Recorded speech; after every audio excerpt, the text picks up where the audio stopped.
traffic, and news updates online at 560theanswer.com. This hourly segment is brought to you by Forever Remodeling. Stress-free and high-quality remodeling. View their stunning transformations online at the number 4everremodeling.com. Now, from the Signature Bank Studios.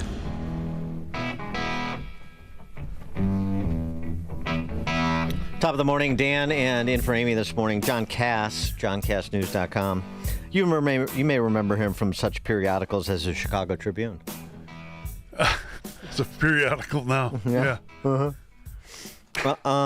the way, just to close the loop on our discussion of Newark and air traffic control and the problem with the system at this. And your trouble getting home. Well, going out, actually, as I was mentioning, next month I'm going to play golf in Scotland and flying through Newark to Edinburgh. And your friend and mine, Steve the pilot, I would avoid Newark like the plague. I don't like to hear that from a veteran captain of a commercial airliner. It's just like I don't like to hear the air traffic controller saying, I would not book a flight at the airport where I am an air traffic controller. That is not encouraging. All right, I'm going to have to see if one of my rich friends can get me out there. Take a boat. Means. Take my time. Take your time. Take a slow boat to Scotland. Take a boat. Maybe groundskeeper Willie could get me. All right, this is an interesting piece. Speaking, now turning to the serious, speaking about what happened last night, the essential assassination of two Israeli embassy workers after this event last night. 30-something-year-old, Free Palestine, quote-unquote, radical is apparently in custody as the suspect in the murder of these two young people, a young man and a young woman. I believe they were a couple. And he's from Chicago, right? The suspect. Shooter. Yeah. This is going to be... Well, I mean, it's troubling on multiple levels, starting with the death and then getting into more of the cultural commentary here. But this is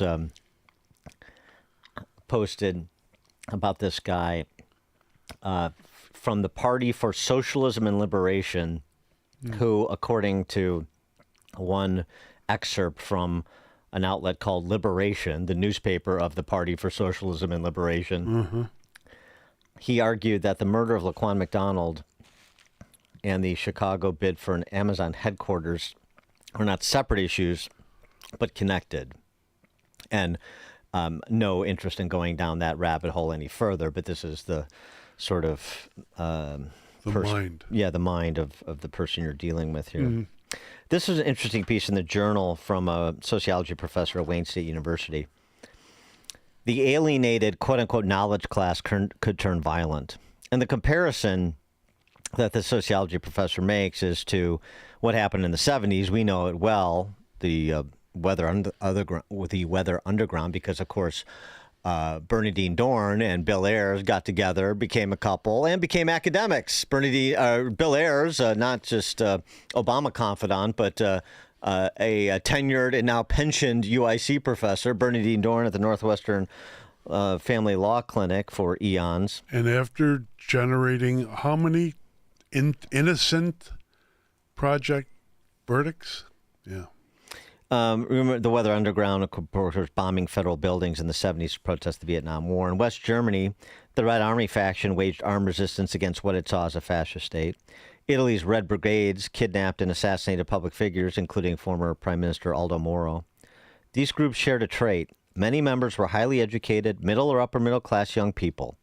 They weren't the oppressed proletariat of Marxist theory, but the delusioned children of privilege in university lecture halls. Think about the kid that assassinated the United Healthcare CEO. Yeah. Same deal. The professor argues a similar dynamic could take root in the U.S. as the Trump administration downsizes public agencies, dismantles DEI programs, slashes academic research funding. It risks producing a new class of people who are highly educated but institutionally excluded. And history suggests this group of people may become a source of unrest and possibly violence. He cites historian Peter Turchin and his theory of quote-unquote elite overproduction. When societies generate more elite aspirants than there are roles to fill, competition for status intensifies. Ambitious but frustrated people grow disillusioned and radicalized.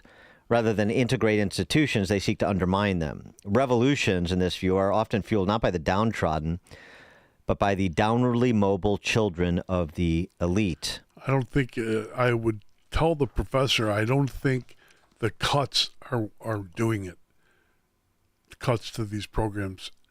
They've created this class of monsters, and now we're reaping the benefits. Yeah, I don't, and my sense from the piece is that he's not providing a rationalization or an excuse, but more of a description, and in part this will be their grievance, in part their grievance in terms of why they were radicalized, why they had to take this charge and this approach in advance of this sort of existential mission to free Palestine in this case, because according to some reports of what happened last night, the suspect that was taken into custody shouted "Free Palestine" before he opened fire, and then shouted "Free Palestine" again when he was being taken into custody. Well, he'll maintain his status by doing murder. Well, That's and you're right. I mean, I'm how quickly will the GoFundMe page be set up? Professor William Jacobson is a clinical professor of law and director of Securities Law Clinic at Cornell Law School, founder of LegalInsurrection.com and president of the Legal Insurrection Foundation, as well as the Equal Protection Project. Professor Jacobson, thanks for joining us. Appreciate it. Thank you for having me on. Your sort of reaction to what transpired last night and in terms of what we know at this point and sort of the larger cultural implications if what is being reported turns out to be accurate. Yes, and that's a good admonition, because in many of these breaking news cases, what's reported maybe in good faith turns out not to be accurate. But based on what has been reported and based on what we think we know, this appears to be a radicalized far leftist from Chicago, part of the so-called, pro-Palestinian movement, who traveled to D.C. and shot 2 Israeli embassy staffers. A lot of people are saying he shot 2 Jewish staffers, but apparently one of them was a Christian Israeli, somebody who moved to, from Germany to Israel, served in the IDF there, is a devout Christian. And a Jewish staffer also from Israel.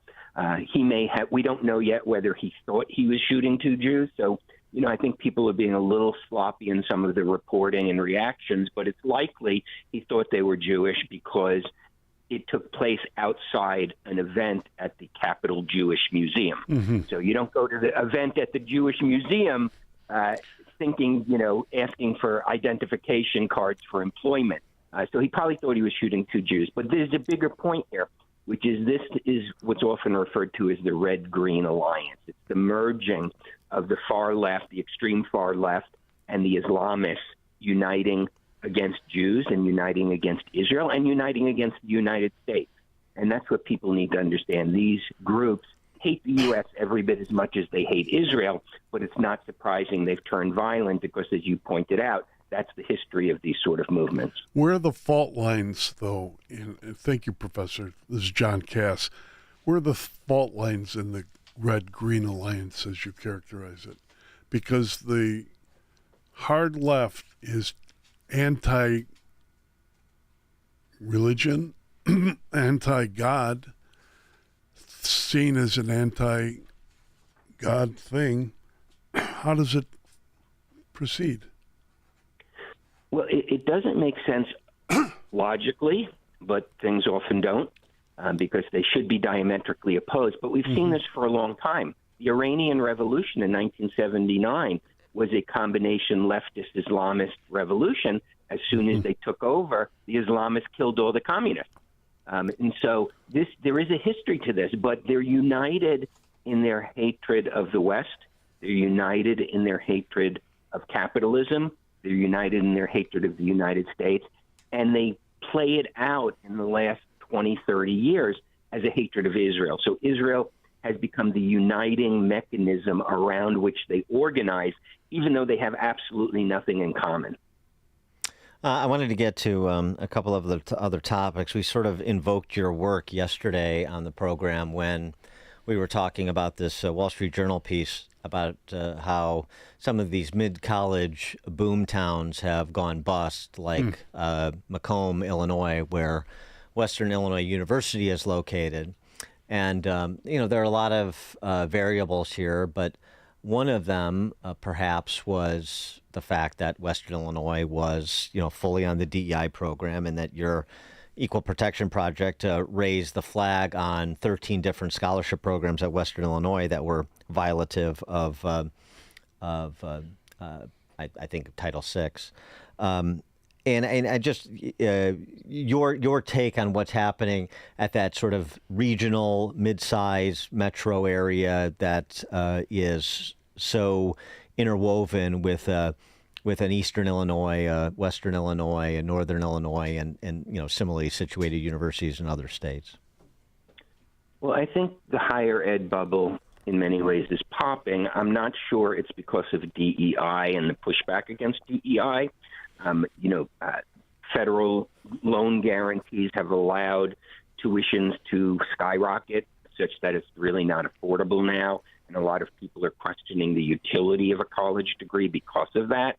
But I think there is an aspect of it that they have built up bureaucracies, many of them, around DEI and around that sort of programming. I don't know that translates into the economic impact on the community. So I'm not sure about that, but they have created an unsustainable model built on federal student loan guarantees, the ability to increase tuition beyond inflation dramatically, and a bureaucracy and a culture on the campus which is now receiving very little public sympathy. So they have divorced themselves from the majority of the people in the U.S. who do not support the racialization of education. And they live in a bubble, and I see that because I teach at Cornell. People don't really understand why does so much of the country dislike us so much. They don't understand it, and they don't know anybody who voted for Trump. And and so I think it's a combination of factors. There's no doubt that the higher ed bubble is bursting, and it's hitting smaller schools very heavily. And you also have to factor into that we're not producing children anymore. The college age population is dropping, and that's hitting the smaller schools and the mid-level schools the hardest, the ones that maybe don't carry the credentials. Yeah, and I mean, the other one of the many other variables is small or mid-sized regional areas like some of those I mentioned in Illinois have been hemorrhaging population as kids are leaving to go elsewhere. Either not necessarily to college, but including to college in other states, and so they get jobs in other states, and they're not coming back. So they've been shrinking on their own, and the university shrinkage just sort of becomes a death spiral. Yeah, and some of the brand name schools, the Ivy League schools, the top tier non-Ivy League schools. It's a credential, and people are still going to want the credential because they believe it helps them career-wise, and I believe that's probably true. Having Harvard on your resume, maybe up until the last 2 years, was considered a huge career enhancement, and people are willing to pay for it. Same with any of the Ivy League schools. You're not getting a better education at Harvard or Cornell than you could get at some other school. It's just that when you graduate, you have an alumni network, you have that recognition, you have all of those things. So those schools are going to be somewhat insulated. They also have large endowments, whereas it's the smaller schools. There's been a number of small colleges in New England that have closed, and that's devastating to these towns because a lot of these smaller towns are college towns. When the college closes, there's not much left employment-wise. Mm-hmm. But when does somebody like Bill Ackman decide, I'm not hiring from Harvard anymore? I'm not. When do they do that? A lot of people say they're going to do that, but they don't. Okay, I mean, so I don't know what his practices are at his firm, but in general, I think there's a lot of people saying, oh, you should do that, but when push comes to shove, they still recognize those credentials. And it used to be, I mean, I'm so old, I remember when, being accepted into Harvard or Princeton or Cornell or any of those places was essentially a vetting process. It was, so if you're an employer, Harvard and Princeton and Cornell have already done the vetting for you. That's no longer true. So I think that because of the degradation of those institutions, there will come a time when it won't carry that credential weight, but that time has not come yet.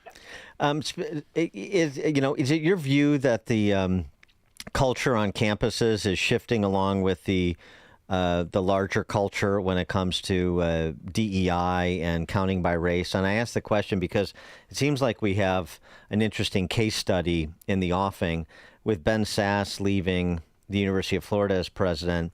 The sole finalist for the job is the current president of the University of Michigan, Santa Ono, who built the massive DEI infrastructure at Michigan and was not exactly a profile encouraged during the anti-Israel and largely anti-Semitic protests and sit-ins and die-ins and all the rest of it that were going on college campuses, including at the University of Michigan. I wonder if, we'll see somebody like him fold into what the culture at University of Florida was under Ben Sasse, or, this is still very much a pitched battle. Well, that's an odd choice. Yeah, I'd say. Florida. Yeah. With all that's going on in Florida in education and higher education and the Stop Woke Act and things like that, that's a very bizarre choice. And I wonder whether it will go through because there's blowback starting. But my guess is he's going to have to promise to toe the line and be part of the new Florida and new education. So I think that that's just an odd situation. Why you would appoint somebody who built up one of the largest DEI bureaucracies in history in the country. I think the statistics were over 10 years they spent $250 million just on DEI staff. That wouldn't include all the other DEI things they do. And the New York Times, of all places, ran a story about it, about how the prevailing view is that it failed. It actually made things worse. Mm-hmm. So why would you bring somebody like that to Florida? Makes no sense. But if he's going to survive there, in his job, he's going to have to, I think, get in line. And so I think there is a change afoot, not everywhere, but in some places, particularly so-called red states. I don't think anything's changing in Illinois or New York or California, but in much of the country, it is changing. One other related story, and you co-authored an op-ed on the topic for the New York Post. I just wanted to have you update our listeners. The Ames v. Ohio case and the importance of this case for ending reverse discrimination. Yeah, well, that's a curious case, a potentially huge case, because it's a woman who claimed discrimination on the basis that she was heterosexual, and not your usual discrimination case. And the question is, because there's this old rule which requires that if you're part of a majority group, so heterosexuals or whites, you have an extra burden of proof. You need to prove that your employer had a pattern of discriminating against the majority. And she couldn't prove that, and so he tossed her out, and it went up to the Supreme Court. And I am hesitant to predict anything based on oral arguments, but it seems like we might have a 9-0 verdict here because everybody was hostile to this concept that reverse discrimination is somehow different than regular discrimination. Why shouldn't we just apply the regular discrimination test? Why should it matter whether you're majority or minority? And so, and one of the points we made, because we filed an amicus brief, so-called friend of the court brief, which we think Justice Alito alluded to during his comments, which said, maybe in 1981 when this rule was developed, it was rare to have discrimination against the majority, but it's no longer rare. In fact, at the Equal Protection Project, it's what we do every day. We've now challenged 400 discriminatory programs that discriminate against the majority. Well, that's going to be bad news for Brandon Johnson here in Chicago if the case goes as you anticipate. Professor William Jacobson, clinical professor of law and director of the Securities Law Clinic at Cornell Law School, founder of LegalInsurrection.com, president of the Legal Insurrection Foundation, as well as the Equal Protection Project. Professor Jacobson, thank you as always. Appreciate it. Great, thank you. And he joined us on the Turnkey.pro answer line. This is the morning show more Chicago radio listeners are choosing. This is Chicago's Morning Answer. An